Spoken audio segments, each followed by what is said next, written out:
It is bar docket number 20382 in the matter of Justin K. Holston, respondent.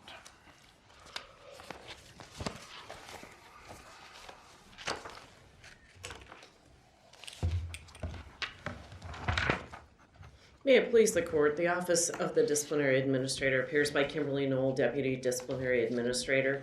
Mr. Chief Justice, if I may request 5 minutes for rebuttal, please. 5 minutes is granted. Thank you, Your Honor. This started out as an original proceeding in attorney discipline, and frankly, this situation has never presented itself before in the history of our office.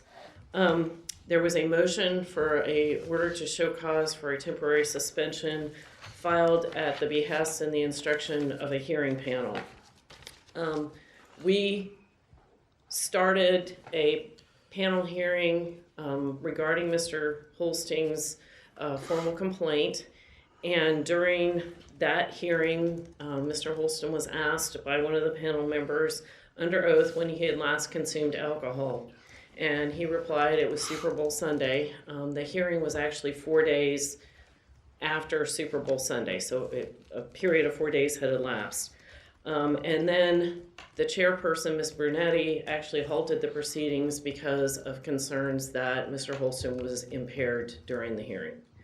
And he was asked to be transported to a testing site that is used by the Lawyers Assistance Program, and he agreed to go be tested. At the testing site, there were 2 different tests that were given. The first one resulted in a 0.185 blood alcohol, and that test time was at 11:17 in the morning. Then there was a period of rest, I guess you could say, and there was a second test that was given at 11:33, and that resulted in a 0.200 blood alcohol. So when we reconvened, the panel expressed that it had serious concerns that he was too impaired to continue. They suggested that they had concerns that he had perjured himself, and that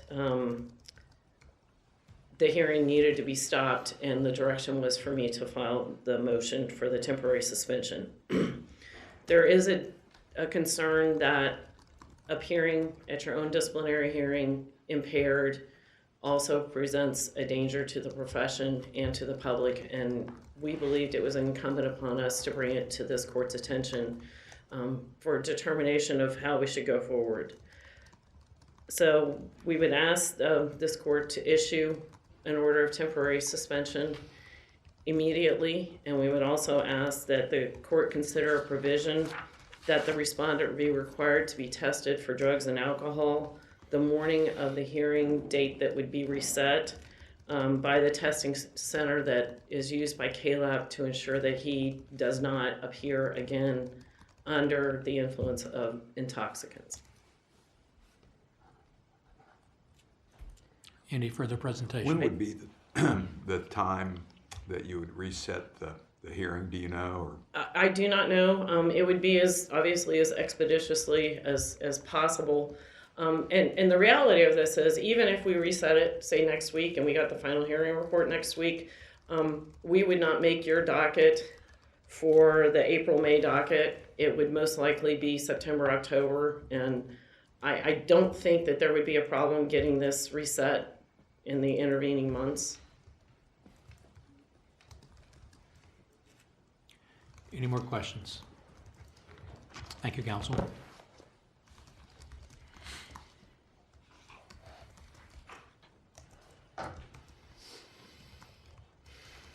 May it please the court, Justin Holston appears pro se.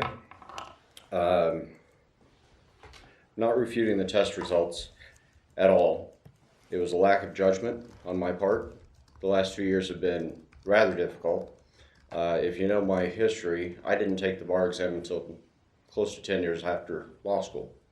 And that's also coinciding when my son was diagnosed with cancer. Had no job, no health insurance, nothing. So I decided to stand for the bar and start practice. And that's where I am now. I've been supporting, well, now 2 families.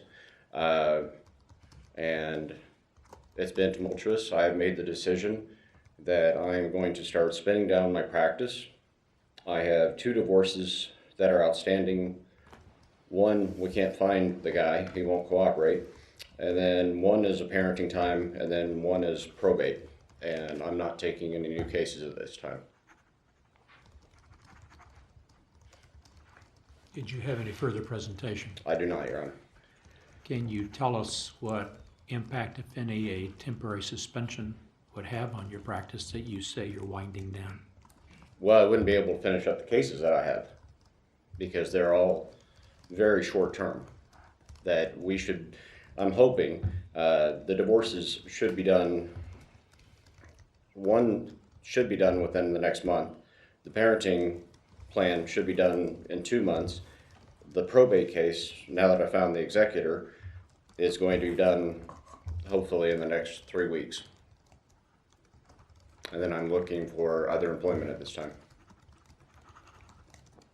How can you assure us that the public is protected from what we have presented before us today?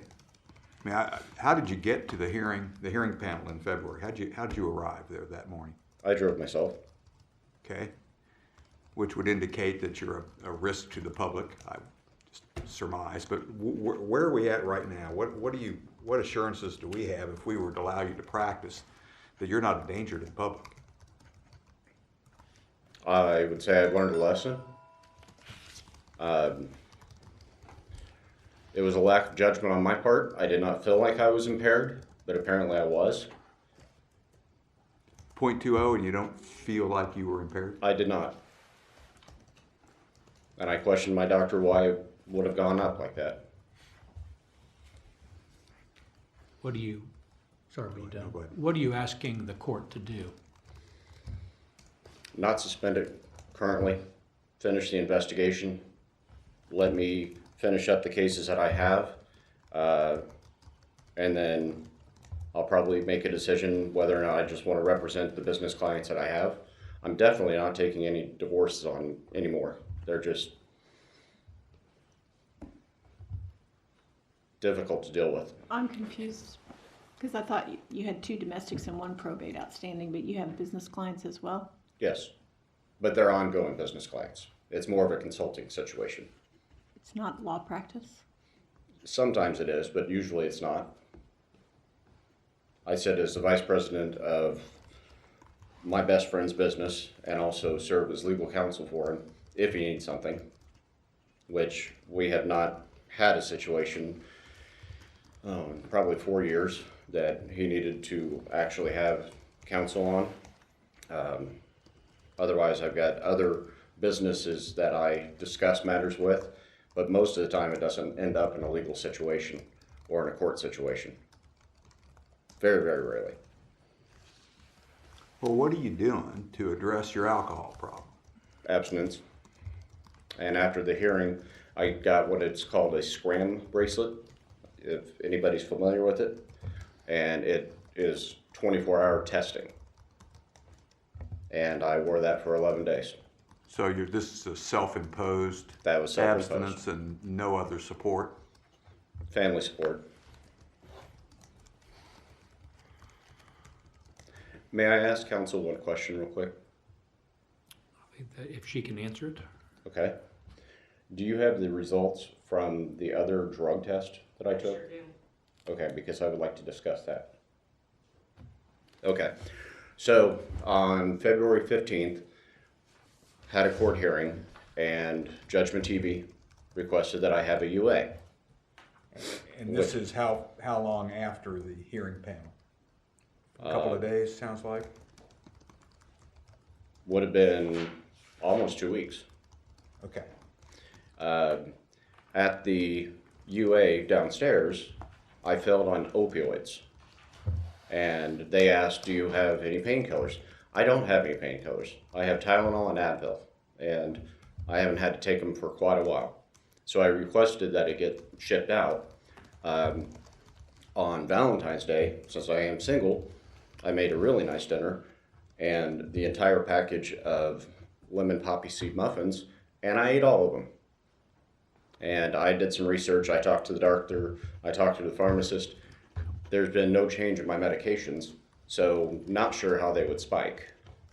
And that's why I requested and paid to have it shipped out to find out if they could identify exactly what it was. And even when I've had shoulder surgery and my wisdom teeth extracted, I didn't take painkillers because they don't do anything for me. They don't do anything for my mother either. So I just deny him and say I'll stick with Advil. So. 2 questions as a follow-up. Yes, sir. What led you to drink what appears to be a fair amount of alcohol the morning of the panel's hearing? I don't think it was the morning. I think it was from the night before. And I think it was a culmination of the stress and not having a support network there with me at my house. And the second question arises from something opposing counsel mentioned, and that is, she represented that the panel asked you when you had consumed your last alcohol, and your answer was Super Bowl Sunday, which she indicated was 4 days before Correct. the hearing. Is that in fact what you told them? Yes, that is, I believe, yes. And was that incorrect? It was incorrect, yes. Okay. I think I just was wrapped up in the moment of the stress and being on the stand. I represented myself because I can't afford to hire anybody. I mean, So she is correct when she said that there might be a perjury issue here, because I think you just established that you admitted you made that statement while you were on the stand, i.e. under oath. I believe so, yes. All right, any more questions? All right, anything further you wish to say, counsel? Not at this time, thank you. All right, thank you. You reserve 5 minutes.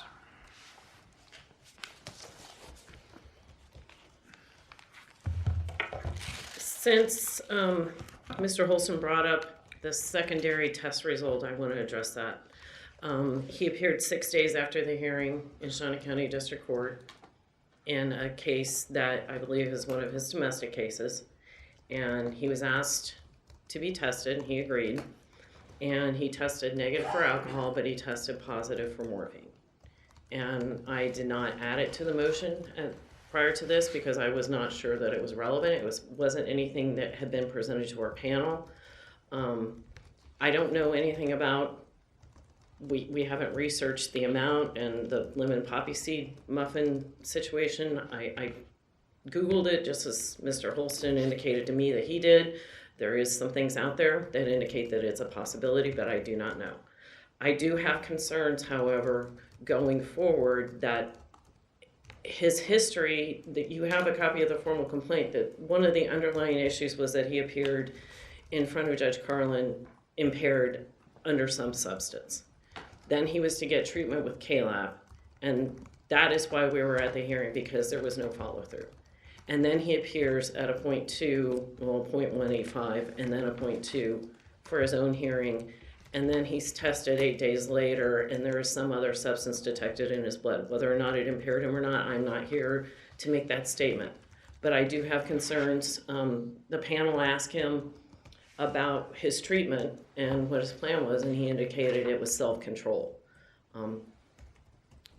It's my belief that there needs to be a more regimented program. It is my belief that his actions show that he is a risk to representing clients as well as the public. And I do think that a temporary suspension is the appropriate resolution.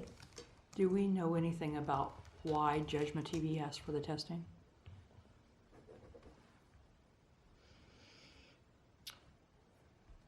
I mean, I guess this is the problem, is not having a record. Right. I believe there was some suspicion that there could be an impairment on whether or not the hearing should go forward. And he was tested by the actual Shawnee County Court Services. The first result came back, and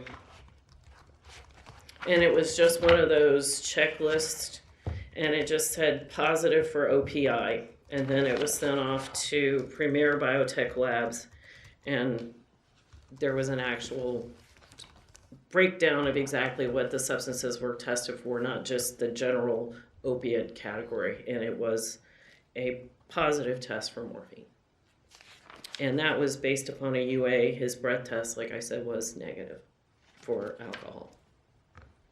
So your understanding of why Judge Mattivi wanted the testing is not because of solely what had happened 2 weeks earlier at his hearing, but you understood it was because something she observed that morning? I'm not sure it was that she observed or if someone brought something to her attention, that there might be a question. And I do believe that she was aware that he had appeared at our panel hearing impaired. And so whether or not to suggest that there was a bleed over, I think it probably was. But I think she wanted just to make sure that she could conduct her business without having to go back and do it, which is what we're in. And in all candor, since we're kind of in uncharted territory, it was reported to me by individuals today that are trained to detect things that there is an odor of alcohol around Mr. Holston. And I'm not suggesting, I'm just reporting that was brought to my attention. All right. Any further questions? Any further presentation? No. All right. Thank you, counsel. We appreciate the comments of both counsel this morning and this afternoon. The court will take this matter under advisement. Court is now in recess until 9 o'clock tomorrow morning.